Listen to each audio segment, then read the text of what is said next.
नमस्कार विद्यार्थी भाइयों, आज फिर मैं आप लोगों के साथ हाजिर हुआ हूं। आनंद भाई विश्व का सबसे बड़ा विद्वान, एक और नेता की पोल खोलने के लिए। आज हम अब बात करते हैं मशहूर भोजपुरी गायक मनोज तिवारी की।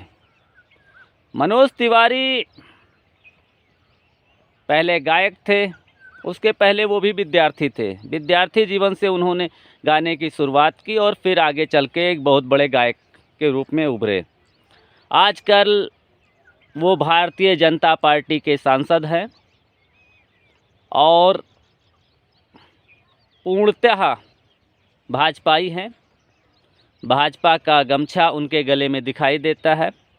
जैसे आप पालतू कुत्तों के गले में पट्टा दिखाई देता है, वैसे ही इनके गले में एक पट्टा नज़र आता है, जिससे ये पता चलता है कि ये पूर्णतः जो है किसी पार्टी के गुलाम हैं। और इन्होंने कसम खा रखी है कि हम भारत सरकार की गलत नीतियों का, मोदी सरकार की गलत नीतियों को उजागर नहीं करेंगे और सरकार के दम पर दुम हिलाते रहेंगे। सरकार जैसा हमें कहेगी, मालिक का जैसा आदेश रहेगा, वैसे ही दम हिलाते रहेंगे। एक समय में मशहूर गायक रहे और कुरीतियों के खिलाफ आवाज़ उठाने वाले मनोज तिवारी आजकल बिल्कुल साइलेंट रहते हैं। आज मैं उनका एक गाना मुझे याद आ रहा है, जो कहते थे, दौड़त धूपत चप्पल जूता फाट गई नी बाबूजी, नौकरी न मिलल मन्नू चाट भैले बाबूजी। इस तरीके के दर्द भरे गाने, समस्याओं को उजागर करते हुए गाने इन्होंने गाए थे और पूरे भारत में इनको काफ़ी प्रसिद्धि मिली। जो हिंदी भाषीय क्षेत्र थे, वहाँ मनोज तिवारी काफ़ी पसंद किए जाने वाले गायकों में से की लिस्ट में नंबर 1 पे रहे हमेशा ही। फिर इनके दिमाग में एक खुराफात जागी कि चलो अब सांसद हो जाते हैं। अब ये हो गए सांसद भारतीय जनता पार्टी का और उसका पट्टा अपने गले में बांध लिए। जैसे ही इन्होंने उस पट्टे को अपने गले में बांधा, ये सारी चीज़ें भूल गए कि हमने कौन कौन सी कृतियों पे गाना गाया। हो सकता है अब तुम राजनीति में आ गए हो तो वो सवाल आपसे पूछे जाएं। आज हम विश्व के सबसे बड़े भाई विद्वान आनंद भाई ने ये सवाल इसीलिए किया मनोज तिवारी जी से। अगर आप हमारा वीडियो देख रहे हो तो सवाल का जवाब दे देना, और अगर आपका ज़मीर जिंदा हो तो भाजपा का पट्टा अपने गले से उतार देना।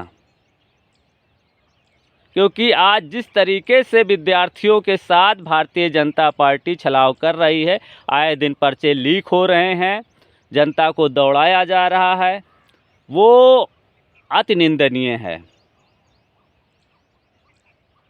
और पत्रकार बोले ना बोले, लेकिन हमारा चैनल ऐसी खबरें दिखाता रहेगा और मनोज तिवारी की धज्जियां उड़ाता रहेगा।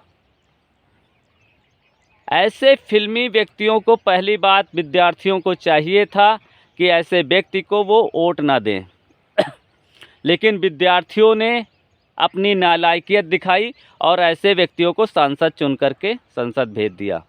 आज मैं अपने एक साथी की बात करता हूं जो सेल्समैन का काम करता और थोड़ा बहुत पढ़ा लिखा था। तो उसने बेरोज़गारी के लिए एक बहुत अच्छा फार्मूला हमें बताया और उसने कहा कि आनंद भाई, आप हमेशा वीडियो बनाते रहते हो, सरकार की नीतियों पर आप प्रकाश डालते रहते हो और उनकी गलत नीतियों पर सबसे आगे आप ही सवाल करते हो।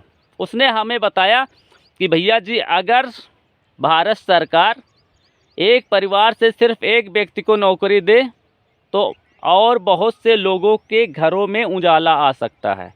अभी क्या है, सरकार की नीतियों के हिसाब से कोई भी व्यक्ति सरकारी नौकर मुलाजिम बन सकता है, मियाँ बीबी भी बन जाते हैं। बहुत से लोग आजकल जो नए युवा हैं वो देखते ही रहते हैं कि कौन सी सरकारी लड़की है और सरकारी लड़की के साथ ही शादी करते हैं। तो उसका ये कहने का मतलब साफ साफ था कि अगर सरकार एक कानून बना दे कि अगर पति पत्नी में से सिर्फ एक व्यक्ति ही सरकारी नौकरी कर सकता है तो बहुत से घरों में और उजाला हो सकता है, बहुत से घरों को और रोज़गार मिल सकता है, उनका भी जीवन स्तर सुधर सकता है।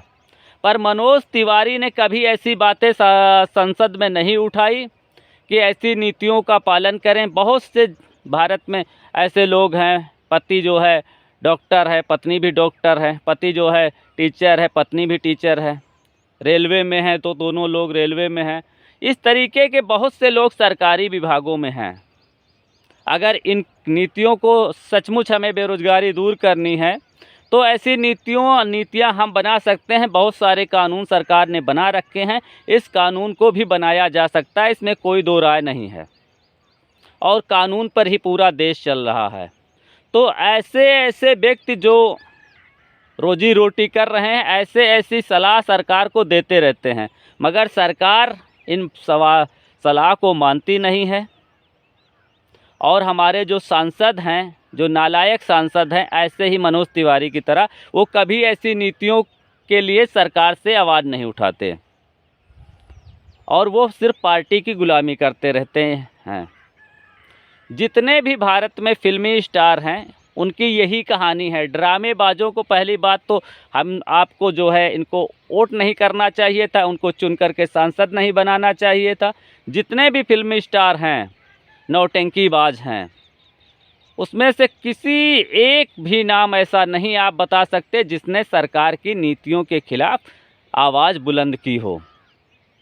एक भी नाम आप नहीं बता सकते, चाहे स्मृति ईरानी का ले लीजिए, हेमा मालिनी का लीजिए, धर्मेंद्र का ले लीजिए, शत्रुघ्न सिन्हा का ले लीजिए, राज बब्बर का ले लीजिए। जितने भी ये फिल्म स्टार आए, रवि किशन आए, निरहुआ आया, जितने भी ये व्यक्ति राजनीति में आए, सब ड्रामेबाज थे। तो जनता ने पहली मूर्खता ये की कि इनको सांसद बना दिया, इनको विधायक बना दिया। पहली मूर्खता तो जनता ने ये की और जिसका खामियाजा जनता खुद भुगत रही है। लेकिन आज हमने मनोज तिवारी को किया कि मनोज तिवारी ने कैसे कैसे गाने गाए, कैसी कैसी कुरीतियों के खिलाफ आवाज़ उठाई और आज खुद ही उस जा कर के भाजपा का पट्टा अपने गले में डाल लिया और दुम हिला रहे हैं। तो ऐसे सांसदों को 2024 में बहिष्कृत करिए और इनको वोट देने से पहले 100 बार सोचिए, क्योंकि ये आपके का भविष्य बिगाड़ देंगे, ये आपको गर्त में धकेल देंगे। इनका ज़मीर मर चुका है, इन्होंने गुलामी स्वीकार कर ली है, एक पार्टी का पट्टा अपने गले में बांध लिया है। तो इसलिए मैं सभी साथियों से कहना चाहता हूं कि ऐसे लोगों को 2024 में चुनाव में जितवा करके मत भेजिए। वो किसी भी पार्टी का हो, कांग्रेस का हो, भाजपा का हो, सपा का हो, बसपा का हो, किसी भी फिल्म स्टार को 2024 के चुनाव में वोट मत करिए। उसी व्यक्ति को वोट करिए जो आपके लिए संघर्ष कर रहा हो।